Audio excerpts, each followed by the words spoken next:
Saudara Luhur, saat ini saya sedang berada di lokasi kebakaran, tepatnya di kompleks kantor Bupati Aceh Barat, di mana petugas pemadam kebakaran dari BPBD Aceh Barat berusaha memadamkan api di sebuah bangunan yang diduga tempat penyimpanan surat-surat di kantor Bupati Aceh Barat.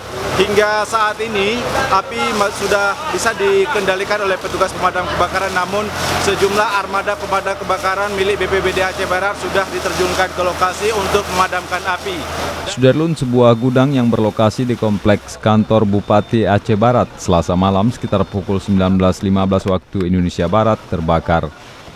Informasi yang diperoleh Serambi di lokasi kejadian dari sejumlah sumber menyebutkan gudang yang terbakar ini merupakan eks-kantin lama yang sudah lama tidak dipergunakan.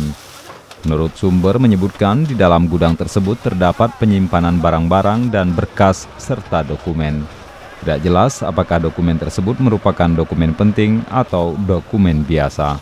Namun sumber ini menyebutkan bahwa di gudang tersebut terdapat banyak barang-barang yang tersimpan. Kalau nggak salah ini gudang di belakang kantor Bapeda ya. Ya. Gudang penyimpanan apa, Pak? Itu saya nggak tahu ya. Yang penting kami tadi ada laporan langsung armada pemadam untuk memadamkan apinya. Ya.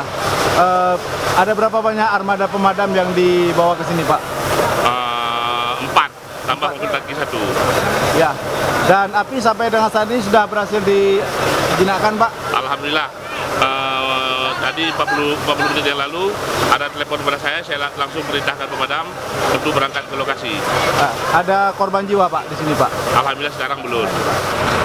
Ya, kita tunggu aja hasilnya nanti pendalamannya. Ya. Penyebabnya itu apa nanti. Masih diselidiki ya, Pak ya? Ya. Belum tahu apa dibakar atau gimana, Pak? Belum. Kita selidiki, kita lakukan pendalaman.